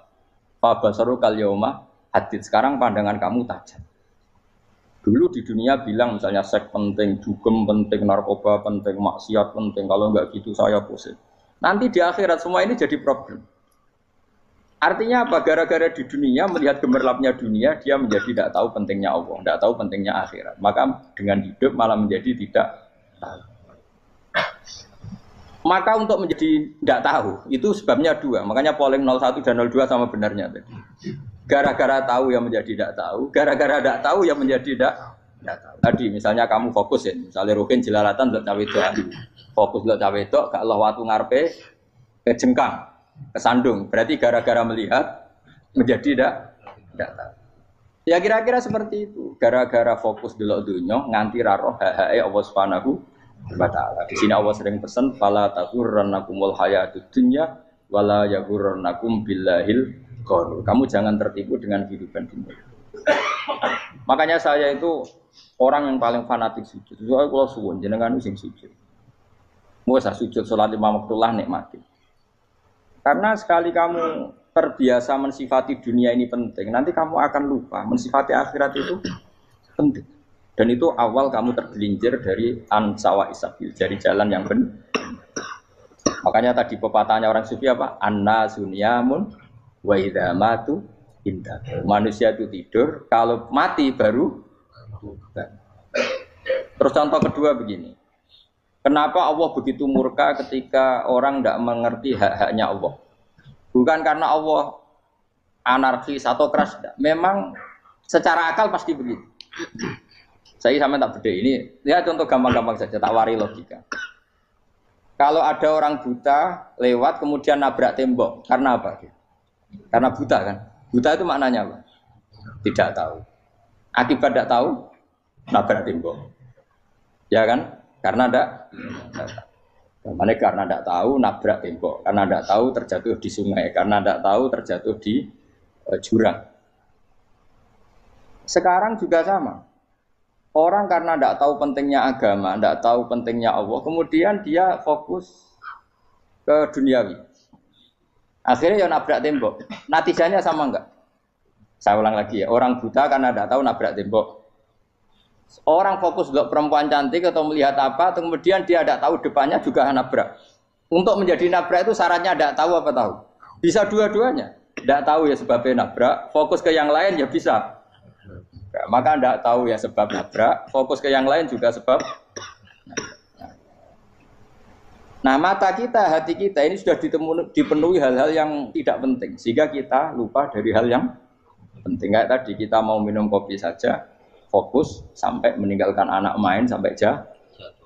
Berarti minum kopi sebenarnya tidak satu kebodohan, tapi ketika membiarkan anak kecil jatuh itu adalah kebodohan. Sebetulnya makan menikmati dunia itu tidak kebodohan, tapi ketika Anda melupakan Allah itu menjadi satu apa? Kebodohan. Ini disebut kamu jangan terlena oleh kehidupan apa? Dunia. Nah, kenapa terlena? Yo kakean delok. Mulane Nabi itu ora tau delok dunia. Nabi, saya ini tak latih gitu di wali, tapi mukadimah. Kulo itu belum pernah delok. Saya pernah punya kakak wakil bupati, punya teman gubernur banyak tuh. Kalau dulu susu rawani, mereka khawatir senang. Nabi itu pernah, Nabi itu jenenge manusia pernah lewat itu. Kemudian tonggo-tonggone Nabi kebetulan pas pulang bawa unta-unta banyak. Itu Nabi melihat mungkin 0, sekian detik. Itu istilori pangeran. La tamuddanna ainaika ila ma mata'ana bihi azwajam minhum zahratal hayatid. Jadi misalnya kayak Rogen misalnya dulu wong numpak Alphard pejabat ono sing bukakno. Enak aja nak jadi wong ngene iki. Kalimat itu direkam oleh Allah bahwa Mustafa pernah ngomong enake dadi wong iku numpak Alphard ono sing buka. Tapi kan tetap kirim. Sehingga nanti di akhirat kalimat itu direkam. Direkam misalnya nanti ternyata yang numpak Alphard misalnya nyon sewu misalnya yang numpak Alphard tadi tetap di neraka, kamu ya ikut di neraka. Karena dia menikmati Alphard lali akhirat. Kue yang ngangen-ngangen kepengen seperti itu, maka poinnya sama. Kalau pun rokok bareng. Terus ada orang sujud di musola, melarat sujud. Kue gak pernah enak itu wong ibu. Padahal sujud itu yang menjadi orang masuk surga. Terus kue ditakoki ning akhirat. Kue tahu angen-angen dadi wong sujud mboten nate. Tapi kue tahu angen-angen mewah nate. Yes, seneng kono kira-kira gitu. Lha iku latara undal pas kue roh ilmu yakin pas wae mlebu neraka. Iki mulane kita ajari dini kiat-kiat supaya kira mlebu. Makanya latih melihat dunia kok juga kesuwen. Misalnya di konco jadi pejabat. Kalau nanti di keluarga pejabat sampai sekarang pun saya sering punya teman. Mboten nanti kalau melihat bahwa dia pejabat. Karena saya takut dosa. Saya melihat dia seorang mukmin yang sujud, yang sholat. Saya bodoh sekali kalau melihat dia pejabat. Karena itu tidak ada artinya di akhirat. Saya sampai sekarang yang saya melihat presiden orang yang mukmin, sehingga saya harus hormat. Saya melihat bupati orang yang mukmin, sehingga saya harus hormat. Melihat sampean ini wong sing mukmin, malah gue jalalan barang ini sudah mukmin plus. Jadi rasa dikai kertu pinter gue jalalan. Jalalan gudel bisa gaya bisa. Gudel lu ora ono maknane. Oh anu kaangger wong iso maca kitab kok. Jos lah. Jadi saya ulang lagi. Makanya saya itu nanti kalau sampean alim sudah kayak saya, itu pasti nggak kagum sama sahabat. Sahabat itu, apalagi Rasulullah ya tentu. Sahabat dulu aja yang gampang ditiru. Sayyidina Umar ketika ditusuk oleh siapa? Abu Lu'lu siapa? Al-Majusi. Abu Lu'lu itu seorang Majusi. Dan Umar itu orang pendendam. Dia orang pendendam. Tapi tentu karena dia orang baik, ya pendendamnya hal-hal yang baik. Coba kalau kamu ditusuk orang itu dendam enggak? Kira-kira sebagai manusia kan dendam. Itu tanyanya begini sama yang ya taruh sekarang orang dekatnya. Yang bunuh saya tadi siapa? Itu Abu Lu'lu Al-Majusi, Hulamul Muhirah. Dia budaknya Muhirah. Majusi, iya ya Umar. Dia sudah mau mati. Itu ngendikan gini, sama siapa alteknya? Alhamdulillahilladzi lam yaj'al maniyati biyadi rajulin sajadalaka sajdah yuhajuni biya yaumal qiyamah. Ya Allah, terima kasih sekali ya Allah. Engkau mentakdirkan saya dibunuh oleh orang yang enggak pernah sujud. Kalau saja dia pernah sujud, maka dia berhak menuntut saya dengan sujudnya untuk masuk surga. Artinya gini, kalau dia ditusuk orang yang pernah sujud, misalnya Sayyidina Umar kok ditusuk oleh Ruhin, kemudian Umar Ruhin masuk neraka, aku tetap pedih Gusti. Isowai sujudnya dia menjadikan enggak berhak masuk neraka. Artinya Umar sangat hormatnya pada sujud itu dia enggak berani. Jadi kira-kira kok Umar sujud kowe iku kira-kira rawani maksudno anak kowe mlebu neraka. Piye-piye di kekuatan sujud yang mempotensikan tetap dia masuk surga. Makanya dia seneng, dendamnya kesampaian. Syukurlah nek sing mateni aku ora tau sujud. Dadi tak patut nang neraka langsung bludeng ngene kira-kira gitu. Saking hormatnya ambek sing jenenge sujud. Tapi kita sekarang enggak. Rawong ning musala sujud. Ya kan wong nganggur. Otak kita ini sudah PKI lah kamu. PKI halus. PKI yang tanpa kartu, paham? Makanya Allah kalau muji sujud, enggak sampean tak latih supaya baca Quran yang benar. Kayak apa Allah bikin Ka'bah? Kayak apa mulianya Ka'bah? Itu dibikin Allah untuk apa? Lil akifina wa satusai warrukais sujud, dan untuk orang-orang rukuk dan sujud. Ketika Allah menurunkan rezeki di bumi dan di langit, itu perhitungannya Allah masih itu asli. Rabbana liyuqimus shalah faj'al afidatan minan nas tahwi ilaihim warzuqhum inasam. Gusti, ben nak sujud ku kuat. Piye-piye menungso nak ramangan ra kuat. Nak is kuat dia tenaga yo ben sujud. Liyuqimus shalah.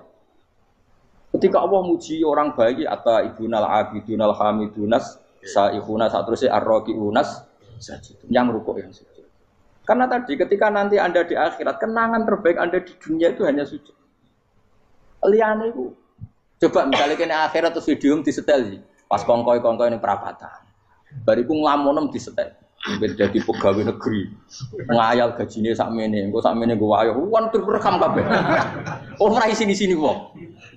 Terus tokoh idola sing duwe wae sing tumpakane Alphard di sekretaris saya. Iku mbok nang utekem iku berpuluh-puluh tahun. Dan itu jumlahnya poinnya misalnya 100.000. Bareng idol anu Kanjeng Nabi mau 10%, cuma gayanya mau coba sholawat. Tapi sebetulnya agak tahu bayang no ahli ini miskinan, Mbak Amit nih miskinan. Gayanya mau coba sholawat, tapi uteknya orang tahu pengen melarat loh. Itu direkam. Makanya dari Habib-Habib sing alim-alim nih, almar umma aman ahabbaha datarhib batarhib. Kita ini kan sering dimotivasi mubalik. Mubalik itu kan saya naik dewe nang. Harus pokoknya seneng Nabi swarga. Dari Habib-Habib sing alim nak ngritik, masalahnya dawe mu almar umma aman ahabba. Wong dibarno wong sing diseneng. Apa kamu bisa menjamin seneng Nabi saudure seneng wong-wong itu? Jangan-jangan kita lebih berkeinginan seperti orang tertentu yang kaya raya, yang terkenal, yang hebat. Meskipun kowe oleh sana muni seneng Kanjeng Nabi. Jangan-jangan status cinta kita terbukti ke orang itu. Iya, toh misalnya gambarnya pasang neng kamar, puas. Partai, uang, kuasa. Terus, kue nyumbang masjid nyuwun sewu mau 50.000. Tapi bareng nyumbang untuk kemenangan orang itu 10 juta. Nyebut uang itu satu hari 100 kali. Nyebut Nabi benda sholat. Warung dihitung, dipoling mbak malaikat. Disurvei buat dipoling orang-orang pokoknya. Dengan cara begini status senangnya orang ini ke siapa? Ya, ono pengajian sholawatan nyumbang 50.000. Nanggup pemenangan. Harus sudah diundang kaya ala sholah melakukan ngenteni komat. Tapi nak diundang acara kampanye teko ngarep sedurunge 2 jam. Dari sekian di polling, terus kadar cintamu ke siapa coba? Dari sekian indikator misal cara polling. Jangan-jangan diputuskan lebih seneng ke itu. Ya sudah almarhum aman. Apa? Makanya kata orang-orang alim almarhum apa? Orang itu terserah disenangi. Masalahnya kita tidak ada jaminan lebih seneng Nabi. Ya orang jaminan ya saya sampean misalnya. Hitung dhewe-dhewe ora usah meneng terus kok wedi dosa wis kadung dosa iku wis kadung. Makanya Sufyan Ats-Tsauri itu dadi wali ku mangsa mergo ibadah akeh mboten. Sufyan Ats-Tsauri gurunya Imam Syafi'i dadi wali wis sederhana. Sampeyan tak ceritani orang-orang jadi wali dengan cara yang sederhana. Tapi kan niru copy paste ya, artinya ora apa ya KW lah. Kalau niru enggak apa-apa tapi KW kebaikan. Sufyan Ats-Tsauri itu ditanya, kenapa kamu sedekat itu sama Allah dan Anda keramat? Jadi resepnya begini, saya itu belum pernah ke masjid nunggu adzan. Paling enggak setengah jam, 1 jam sebelum adzan itu saya sudah ada ke masjid. Ditanya, kenapa begitu? Ketoke kok kawula sing elek, moroe ngenteni diceluk. Terus ngerti nak wayahe yak ngono kok Allah nyeluk. Misalnya saya punya cah dalem atau saya punya karyawan, tiap jam 8 itu buka toko. Nah, bayangno itu juga. Saya punya karyawan tiap jam 8 tugasnya buka. Selalu buka tokonya ngenteni tak panggil. Rohen, toko buka, siap. Tapi besok yang ngono lagi, wis jam 8 buka, siap. Tiap hari gitu. Kira-kira kendaraan karyawan iku goblok apa sopan? Kira-kira enggak jawab deh. Goblok kriting enggak usah gitu. Nah, Sufyan Ats-Tsauri tidak mau gitu. Wong wis ngerti nek Allah ya mono wayahe manggil. Dadi ya kerja malu ya wis ning kono. Dadi nek Allah ayala salam pun Gusti. Ayala salam pun teng mriki. Iku sudah dadi wali. Oh iku saya buat tiru tapi KW lho, gak masalah. Tapi ini kan resep, no? Lho mangkel lo gak kira-kira. Ono karyawan tiap jam 8 kon buka toko. Selalu marane ngenteni di pagi. Jadi wali dulu tuh punya cara muamalah sama Allah tuh luar biasa. Ya ora usah mbok tiru terus kemen dadi wali wis ra iso kadung salah. Biasa wae. Aku lah nganti saiki ya biasa wae. Aku mau masjid ngenteni mek kumat ya biasa wae. Tapi aku kan iso dadi wali lewat jalur liya lah aku ya. Jalurku kan akeh. Mulang ya mari wali, sabar ning coba ya mari wali. Jane ana jalur fikir ya mari wali kan. Tapi kan loro, fikir loro. Jadi Imam Adil ya wali, dia bojo judes iku wali masyhur. Ana wali ku barokah di bojo judes. Jadi ya jalur dadi wali. Wah lebih ngeri lagi. Ngeri tenan antine akhirat aja wedi. Jadi anak jote apa gak? Para suami takut istri silakan baris sing wis baris sing wedok. Pak Rene lho tetep moro. Wah, wedi bojo kegawangan ini akhirat bahaya, you know. Yes. Bahaya, bojo nganti kegawan apa? Masyhur jadi cerita-cerita wali guys. Biasa ulang lagi ya. Latih, meskipun dari kecil latih. Makanya kamu tahu kenapa Quran itu kalau ngendikan sujud kayak gitu spesial. Balillah fa'bud wa kum minas syakirin. Jadi meskipun kita di dunia umumnya orang saya makan, saya minum. Saya juga punya istri, punya keluarga. Tapi saya belum pernah melihat anak saya itu sebagai anak saya. Saya kalau melihat anak saya ini teman sujud saya, nanti yang meneruskan sujud saya. Saya tenan kulon bolak-balik ditanya istri saya dan agak-agak marah. Terus Pak, kenapa kamu hormat sama anak sampai gitu? Kalau nanti manja gimana? Kalau terlalu manja, saya bilang itu udah anak saya. Itu nanti yang meneruskan sujud saya, meneruskan rukuk saya. Saya nanti pasti mati. Dan saya butuh di bumi selalu ada yang sujud sama Allah. Dan itu yang paling dalam otoritas saya itu anak saya. Orang lain itu enggak dalam otoritas saya. Jika kita melihat anak itu ini penerus sujud saya, penerus rukuk saya. Kita enggak sudah duniawi sekali. Rumah tanah, anak tua ben di rumah. Kapitalistik. PKI lah pikirannya yang ngono, Cina yang ngono. Wong fasek-fasek ning dalan ngono kowe nggawa jalalan ngalor itu percaya ngono.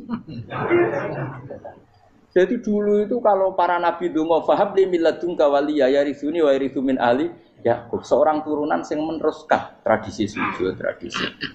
Sehingga ulama-ulama dulu kalau dongakno anake ya min ahli sujud wa min ahli Al-Qur'an wa min ahli sunnah napa. Enggak apa-apa kowe seneng donya gak apa-apa. Ora usah tak warai wis seneng dhisik. Paham dadi ora usah. Ora usah cara Gus Bak ra apa-apa, ora usah tarani ra apa-apa wis mbok lakoni. Makanya kula suwun sangat. Sujud itu luar biasa. Nanti kamu di akhirat kenangan terbaik Anda di dunia adalah pernah apa? Sujud. Bayangkan kalau itu jadi orientasi Anda. Anda berpolitik, melok partai Gerindra, Golkar, PDI supaya jadi penyuara sujud tidak dilarang di Indonesia karena umat Islam mayoritas. Saking mayoritasnya sampai pejabat rasolat rawani. Beberapa pejabat rasolat bakal dipilih. Itu berarti kamu berpolitik niat bikin satu pressure supaya standar orang benar adalah sing nopo. Sujud itu ya benar. Kok yang kaya kerja biar bisa beli tanah untuk masjid. Yang orang miskin ikut menopang supaya masjid itu berdiri. Semuanya orientasinya menuju sujud. Jadi tidak sujud itu harus jadi wong kusuk sing goblok terus sujud terus. Tahu-tahu negara dikuasai komunis misalnya. Terus akhirnya sujud gila. Termasuk menciptakan satu suasana Islami di negara ini juga berarti menciptakan keberlangsungan sujud. Karena dengan suasana Islami berarti sujud tidak dilarang bahkan dianjurkan dan sebagainya. Ini penting saya katakan karena kalau tidak diingatkan ruwet. Nabi itu pernah punya anak dalam. Anak dalam itu setelah mau boyong toro santri itu ditanya, kamu minta apa sama saya? Ya Rasulullah kasih waktu 1-2 hari mau saya pikir. Karena yang menanyakan orang yang Sayyidul Awwalin wal Akhirin setelah sekian 2 hari, minta apa kamu? Jalur Anda gak tanggung-tanggung. As'aluka murafaqataka fil jannah. Saya minta jadi temanmu di surga. Oh Nabi kaget tuh. Kok kalian diwarai wong? Mboten terjemah. Kok Nabi diwarai wong ndak ada ya. Terus kenapa kamu minta itu? Kata tadi, kalau saya minta dunia itu nanti zailah, dunia itu pasti hilang, faniyah pasti hilang. Maka yang abadi adalah saya jadi temanmu di surga. Tapi apa kata Rasulullah Jabe? Fa'inni ala nafsika bikasrotis sujud. Ya sudah, kamu bantu saya, kamu memperbanyak sujud. Kayak apa? Nabi pun mintanya fa'inni ala nafsika bikasrotis sujud. Saya bantu untuk menolong diri kamu, kamu memperbanyak apa? Sujud. Makanya di pertama surat turun itu ada wasjud, kamu bersujud dan kemudian mendekatlah kepada Allah. Tapi sekarang enggak, karena kita kena hijab duniawi, mitra penting, semuanya penting dan semuanya penting itu makna di hati kamu adalah hadun. Bahkan ngidolakno kiai perkara hadun nafsu, kowe nak dadi kiai gede. Wah, teko ditolak al-badru. Wale napu pidato MC ne muni Saiful Fadilah wal Karomah, mbah sauni-unine MC. Bare kudu sangoni dihormat. Tekan muji ulama wae dari segi ya, bare bisa wayo akeh macam-macam. Utek nek selek, tekan muji ulama wis dari segi. Makanya saya ini termasuk ulama, kalau kan saya ngebes biasa. Kalau jarang kerja di panggungnya, seneng dulu. Supaya semua ulama udah dipandang secara apa? Dunia. Saya sampai sekarang ngedus anak kulo biasa. Teng pasar gitu biasa. Kalau marung teng pasar mangan gitu biasa. Nak seneng kulo ben atas nama wong alim karena apa? Kalau kita terlalu menikmati dunia, lama-lama orang seneng ulama juga dari sisi dunia. Keren, jadi kiai teko disualami dicucupi munggah. Ya enggak apa-apa itu enggak dosa sebenarnya, tapi takut saya elek-elek ini ngejolakno perkara duniawi, show-nya itu lho. Jadi wong ini tak pikir teko ngaji bar wis warmu paham karmu ora karep. Mulan ngarep ora ngaji karmu. Sing rugi kowe aku tenang ae aku. Ben orang itu latihan ikhlas, napa? Latihan. Lho kadang gitu protes mbek tiyang-tiyang. Gus, jenengan sekali-kali nak tidak tak derekno kok umum. Aku itu tidak mengharamkan itu meneh kula dereng tuwa. Dereng haji malah turun, topa meneh. Dalane ra roh dereng kiai malah ngakal wong. Ngurusin tahu tak kon derekno ning kota, tak kon sepeda motor kan terno ning gone Malibu. Dalane ora roh malah nerang. Lha kene dalan akhirat ora roh donya ora roh sing ora iku apa. Lah tak kowe wong ijo urip. Dalan donya ora roh dalan akhirat ora mbok roh iku apa. Repot. Jadi kenapa saya tidak mau, bukannya menolak, saya senang kalau kiai-kiai terhormat, senang sekali. Saya senang kalau ada ulama dihormati, karena supaya jadi tradisi ulama itu terhormat. Tapi jangan semua ulama mau dihormati, nanti lama-lama jadi siklus. Tekan mencintai kiai saja karena fasilitas. Gue senang jadi imam masjid akbar, masjid Istiqlal, imam besar. Senang mergo kenal presiden, datang dikawal. Senang jadi sudes, wah keren, sholat ngarepe Ka'bah, teko dikawal askar. Ya kalau senang karena itu kan berarti menjadi dunia. Itu sirinya kenapa Rasulullah ketika ba'da Fathi Mekah sudah menguasai Mekah, sudah naklukkan Mekah Madinah. Nabi itu satu hari itu biasa. Mau sarapan saja kadang nggak ada yang dimakan. Tanya ya Aisyah, apa saya bisa sarapan? Enggak ya Rasulullah. Ya sudah saya tak puasa. Supaya tetap terkontrol bahwa umatnya mencintai beliau bukan karena kebesaran. Itu Rasul. Itu setelah periode Mekah loh, jangan kira itu periode Medina. Apa? Itu periode apa? Medina loh. Periode yang setelah Nabi punya segala. Tapi Nabi tetap seperti itu. Kenangannya Aisyah sebagai istrinya apa coba? Dia cantik, cantik sekali. Aku tahu dia jal turu ngarepin Nabi terlentang. Ya Nabi tetap sholat. Nah, beliau sujud sikilku tak ingkret no. Nah, beliau ngadeg tak lonjoro meneh. Jadi Aisyah wa ana muqtaridotun bene adi turu terlentang. Jadi cara ya sudah terlentang. Mau Nabi nak sholat suwi nggak? Dia tetap sholat. Oke itu bojo ayu orang ngerasa sholat. Bojo elek ora sholat. Bojo elek ya amen junub meneh. Kowe ora kena go contoh kasus itu wong kasus. Kowe di bojo ayu prawan turu karep pusito sholat ora misale lho. Pemene wong jegoten wae tambah over. Mustafa kalau orang nyek jeboten liyane ora usah tersibuk. Mergo nang nyek wong akeh dosa, nang nyek wong sitok ora. Misale dosa tak hitung mau ke sore. Aku nyek dosa sitok, mulang ganjarane 10. Cek susuk piro? Cek sarplus orang dagang cek. Cek badi. Iku enak adekne ra ikhlas. Ora ikhlas aku yo ora ikhlas ilmuku, malah lara. Malah rokok ping 13 sebenarnya. Makanya ini dipikir ya, saya ulang lagi, harus dipikir secara matang-matang bahwa kita tidak boleh terlena oleh kehidupan dunia. Menjadi bodoh kan Anda minum teh, kemudian anak Anda jatuh di pinggir Anda. Paham? Nah sekarang menyangkut mukjizat. Ini masih tentang ayat ini, nanti sampean tahu logikanya. Tak bedain, tidak jawab satu-satu aja. Karena iman sarannya harus tahu. Fa'lam, fa'lam itu tak tahu. Fa'lam annahu la ilaha. Ketika sekarang telur, saya memberitahu misalnya, Gen, telur ini udah dipitik, cara kowe mungkin telur. Ayo jawab satu-satu. Mungkin kan? Tapi pertanyaannya, saat telur menjadi pitik kemudian mungkin, dan ayam ini bisa terbang, bisa selingkuh, bisa punya anak turun, itu menjadi mungkin itu kan kamu pun tidak ikut menciptakan. Ikut gak kamu menciptakan telur menjadi ayam? Tidak kan? Kan di luar kudroh kamu, di luar kemampuan kamu. Tapi kamu bilang itu mungkin. Ada onta yang buting, yang sudah hamil sudah. Kamu bilang nanti onta ini mau punya anak dan anaknya nanti bisa jalan seperti induknya. Kamu katakan apa? Mungkin. Tapi saat Anda katakan mungkin, Anda ikut menciptakan enggak? Enggak kan? Tetap itu kudrohnya Allah. Tetap itu. Maka para nabi itu tidak tahu bedanya antara onta yang keluar dari indukannya dan keluar dari batu. Itu syaratnya jadi nabi, syaratnya jadi wali. Nah, saya kira orang nabi. Makanya Nabi Soleh ditakoki, bukti nak kudrohe pangeran ubi. Lah kamu minta apa kata Nabi Soleh? Silahkan ada unta keluar dari batu itu. Nabi Soleh bisa. Dia tenan terus unta keluar dari batu. Terus kaumnya gawok. Wah kok ribet tenan unta metu kok batu. Jadi Nabi Soleh, ya padha karo unta lahir kok indukane. Bedane apa? Yo beda. Lah bedane apa? Metu kok watu kok ora melok gawe. Metu kok indukane ya kowe ora melok gawe. Bedane apa? Tapi tak temu kena hijab, temu niku ana bedane. Cara nabi-nabi ora roh bedane. Lah kula termasuk warasatul anbiya ya ora roh bedane cara. Waras utek kula niku waras.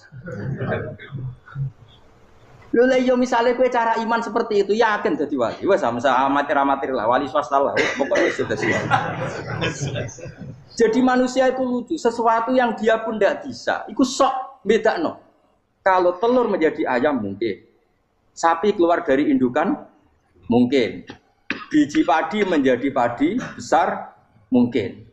Tapi nak watu kok jadi biji padi mukhal. Lo saat yang dikatakan mungkin-mungkin itu apakah manusia ikut memberi? Tidak kan? Ikut menciptakan? Harusnya kan tetap bilang, yo aku menyaksikan itu karena ada kekuatan X yang menciptakan itu. Harusnya dia kalau mau konsisten kan, saya tidak bisa menciptakan telur jadi ayam, tapi ada kekuatan lain yang menciptakan. Dan saya tidak bisa. Jadi telur keluar dari ayam ya kita tidak bisa menciptakan. Sapi keluar dari indukan ya kita tidak bisa menciptakan. Termasuk untanya Nabi Soleh yang keluar dari batu besar kita. Makanya semua Nabi itu tidak tahu bedanya. Itu bedanya Nabi dengan enggak Nabi. Makanya Nabi itu tenang ya, masyhur. Ketika perang Khandaq, Nabi itu kelaparan. Kemudian Jabir datang, ya Rasulullah, istri saya menyiapkan makanan untuk orang 6. Karena kambingnya hanya kecil. Maka hanya orang 6 saja yang kau boleh datang ke situ.